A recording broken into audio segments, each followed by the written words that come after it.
Hey,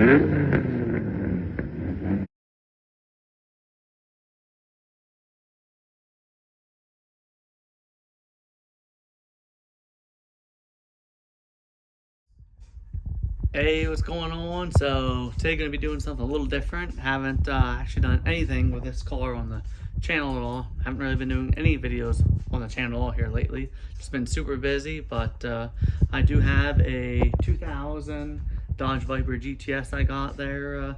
Probably got it like a little over a year ago, I guess now. And I've actually done a couple things to it here. It was pretty much stock when I got it. The exception of when I got it, it was already had a Corsa catback on it. It had an ATI balancer on it, and I ended up finding out that it was catless. But since then, I did go ahead and I put some long tube headers on it and did a legitimate cat bleed on it.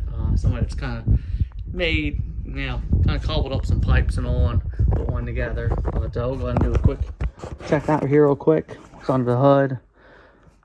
Has an underdrive pulley on it, has roller rockers on it, upgraded ignition wires and the coil.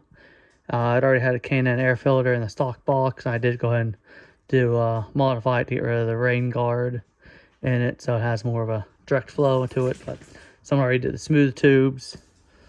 But that's why it's just nice black and silver combo.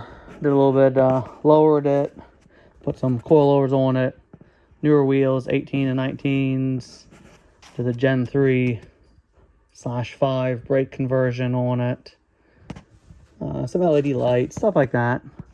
Put a wideband in it, upgraded stereo, short throw shifter, and all. But anyway, what we're really to talk about is I decided to go ahead and factory, the cars do seem to, I've noticed, they seem, in my opinion at least, do seem to have a long throw for the shifter, for the clutch pedal.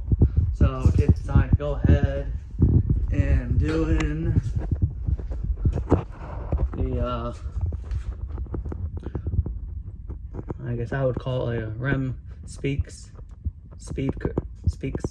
I don't know. I'm not sure how you pronounce it, but it is new linkage for the clutch that go ahead and multiplies it, and it's supposed to reduce your pedal throw by 20%, and it also has an adjuster so you can adjust it for your stop, so that way if you have a aftermarket clutch that has a really short travel window, you can go ahead and shorten up. That way you're not having all that wasted movement of pushing all the way to the floor when it doesn't need that to disengage the clutch. My car still has a stock clutch in it currently, so I'm probably not really going to mess with that unless I decide to have some free time and there is some room for improvement, which I will see when I get it together. But that's the plan. Which I'm just going to go through with the installation of this. Looks pretty straightforward. I'm sure it'll be a little bit of mess around, but looks rather easy. So I'm over here on the big. I'm not going to be showing every little thing. Some of you, like we're going to remove the seat for ease of installation. You don't really want to watch me take a seat out. It's pretty simple. We've got 4 bolts. We have 2 bolts in the back. We're going to end up leaning the seat forward and pulling it up.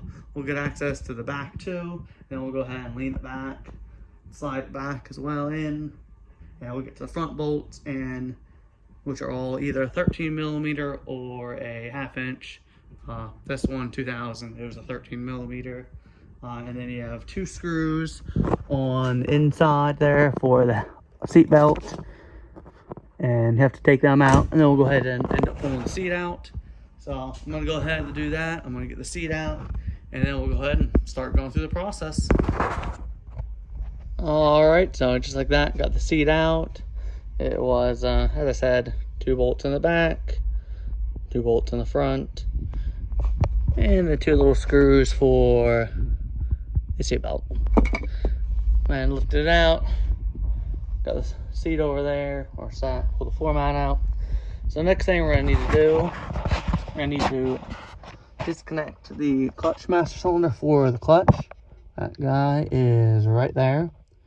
You can see it has some offset tabs there, right in there.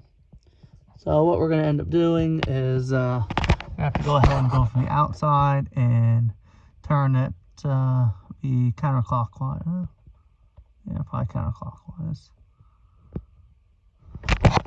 So we're going to need to do that, disconnect that, so that way it'll be able to relax. And this green connector right there beside it, we need to unhook that and pull that out. That way we'll have some working room. That way we will be able to then access these little clips. And we have a clip, you can see right there, and another one right there. You can see it's kind of rusted looking. Those little clips, that's what holds on that link bar. So we'll go ahead and have to disconnect that. Let's go ahead and do that, and we'll show you. I'll show you real quick what the clutch master looks like from the outside, from the engine bay. That's the side I'll probably go ahead and be grabbing hold of. It'll be right here, right underneath the brake booster. The brake booster there. So just straight underneath, right with the clutch line. Don't need to mess with the clutch line at all. We just need to disengage the master cylinder from the firewall. Alright, so we're back underneath the dash now. I went ahead and was able to get that master cylinder unhooked. It was actually really tight, did not want to come out at all. Ended up using a pair of channel locks and a rag. And you can see now it's lined up with the tabs there. So it could technically wiggle in and out now. And it's loose. Alright, so now we got that done. I did go ahead and put some tape along the edge of the carpet here. That way we won't lose any of these clips when we're doing this. Got the red tab unhooked already off of here. So we'll go ahead and pull that connector apart and we'll go ahead and pop it off. We'll do that real quick.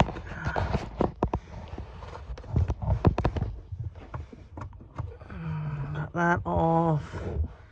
And we'll use a trim tool. Pretty tight underneath here, so sorry about this video probably not being the best, but so we'll slide it up underneath behind it. Let's see, make sure you can see some. So I can go ahead and get it to pop up and off. It's actually just slide right off, it looks like. Alright. That wire's unhooked. So go ahead and put a screwdriver up underneath of it. This way you'll be able to see it, and when I get it off, I'll go ahead and show you.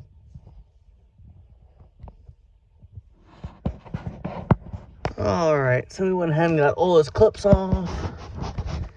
Clutch link bar was on here. And then went to another lever that was up here on that guy. Let's move it out of the way so you can see a little easier. Lay up this long rod. Right up there is what it was on. I had two levers, one for the clutch master cylinder and one that connected that rod, that link to it. These ones weren't bad to get off. Those three that look a lot like the brake pedal one. Let's see, yeah, look a lot like this one here. I'll have to get out so you can see a little better, but this one up here was a pain in the butt. That's for sure. But we're all disassembled now, ready to go ahead and start going back together. So we'll bring it all over to the bench. I'll show you those parts real quick that we had to take off, and then we'll start on the new stuff. Alright, so this is pretty much what it looks like underneath the dash. That long rod that was up top went through here to hold this piece. Clutch master cylinder went from here over to the master cylinder. Pivot assembly, this part went to the pedal. So it had the here, and here. Had this style clip. What I found the easiest to disengage it. Try to set up the phone here. What I found easiest was, let me see, take the clip, I slid it up underneath here, and then just pivot it to lift it up. You could slide it down a little bit, to get this locking tab out from the pivot ball like this here, and then I was able to go ahead and just slide it right off. So wasn't too bad. This one, on the other hand, was absolutely terrible to get off. It's really high up there, and initially I thought I could just grab a pair of a pick and just hook onto this bottom part and just pull it down. It would not go, and all I was doing was actually sliding the little rubber piece off of it. So what I ended up turning it essentially like that, and then I used a pair of snap ring pliers and just got up in there, pushed in there in between, and just shoved up, and of course these little pins just go right into the groove, and I was able to pop it right off. It went flying, but I had the carpet taped up, so no big deal. Found it as soon as I got myself crawled out from underneath there. But that was it. Pull this off, get your bushings out, and you're good to go. So let's go over to the table and we'll start on the new parts. We'll have to disassemble it partially, and we'll get it ready to pop in. Alright, so we're back over here on the workbench. I went ahead and pulled the plate off. Just had this little 3/8 bolt, popped it off, popped this bushing off. That goes there, which would be for the clutch master. So this is going to go into the pivot rod. But we're going to go ahead and put this piece on first. This goes up in that big rod that has the little clip and washer. We're going to reuse the original ones. It has the bushings in it, you can see. So we'll go ahead and, like I said, crawl up underneath the dash. We'll slide this on. We'll install that washer over top, and then we'll go ahead and get this guy in. So I might need to help pry it, help get it slid on all the way, but we're going to go ahead and do that. Once we do that, we'll go ahead and get this guy slid on as well then. So we're going to try to do it together all at once. So this end will be on the pedal, and this end will go right here. Try to get it all in there. Before we do that, we'll put the clutch master cylinder push rod on first, and put the bushing in the end of it. So we'll put this one first, then we'll do this one. I guess would be the better setup. Once we get everything pushed in, down, and together, we'll use flat washer and tab and the E-clip to secure it onto the pedal assembly, and then we'll go ahead and be able to reinstall this. This will retain this from being able to come off, and the clutch pedal from being able to come off with that bolt. So we'll go ahead and start sliding this all together, get back underneath there, and we'll start working on this piece by piece. Alright, so here we go. We got it all hooked up, as for the linkage wise at least. Here we got the this end's on the pedal. Got the bar slid on. After we already put the other piece on, nylon washer, steel washer, the E-clip up here. We got everything slid in, the factory pivot part up top. Let's see, got a wire moved out of the way. It's up there, and all the bushings back in, bolt down, tighten down. So she's all good to go. Pretty much all that is left now. We have to hook up that connector back up, and we need to reinstall the clutch master cylinder back into there. It is still floating, not engaged, as you can see. So I have to get that pulled back up through and get it locked up in position and connect the wiring. So let's go ahead and do that. Alright, so for a quick demonstration, I'm going to do how I was releasing these clips. I assembled it real quick just so you can kind of sort of see. This obviously on this end where we're filming from would be the side panel of the car. But what I did was I slid up underneath here and lifted it up, and I was able to shift it underneath. You see, once it's up on top of here, then you can just push it right off. Bam. That's how I did it. Instead of trying to fight with trying to shove it underneath to disengage it how it is underneath. So made it a lot easier, quicker in that way. So alright, just like that, went ahead, got the seat back in, seatbelt's hooked up, it's back all together like it should be. So we'll go ahead and see, physically looking at it, you can see the two pivot points between where the pivot that would go from the pivot rod to the other bracket, and to the pivot point that the master cylinder, clutch master goes to. Those 2 points are definitely closer together. So therefore that would give it more, a higher pedal ratio probably.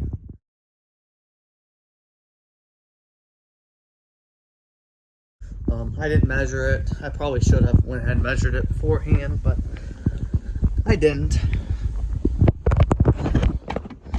I can't unfortunately drive the car.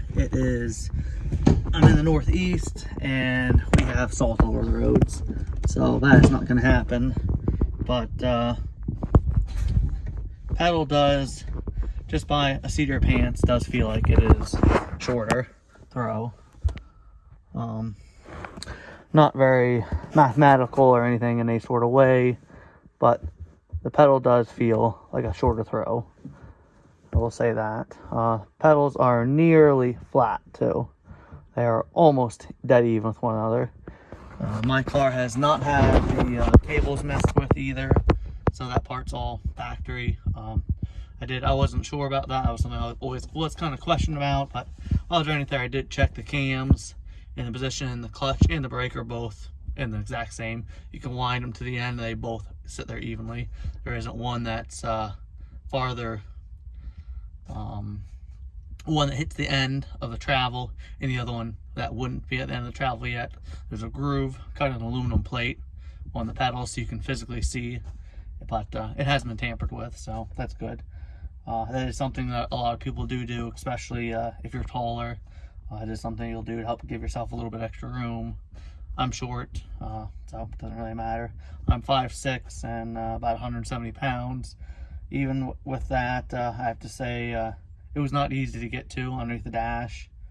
I took the seat out, like I said, laid on my back and my side a lot of times, and it was very tight underneath there, trying to get everything apart and put back together.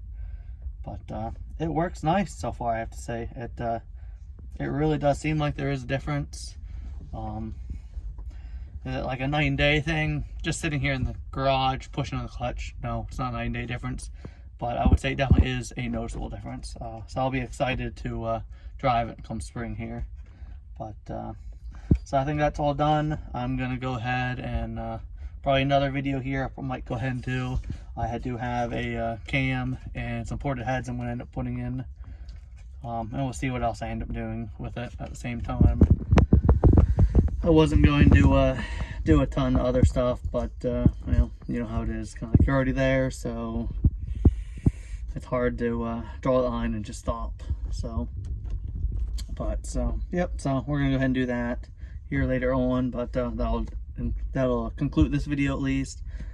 Do I think it's worth it? Would I buy it again? Yeah, I think I probably would. Even without driving, like I said, I imagine once I drive it, it'll be much more noticeable, I guarantee you. Because just sitting in here, just pushing on the clutch, you can feel a difference. So, we'll see. Later on, give it a review here once the weather gets better. Unfortunately, it'll be probably a couple months, but from at least when I'm filming this, depending on how long it takes me to actually put a video out. Sometimes I'm really quick, and sometimes I kind of drag my feet. So, until next time, see ya.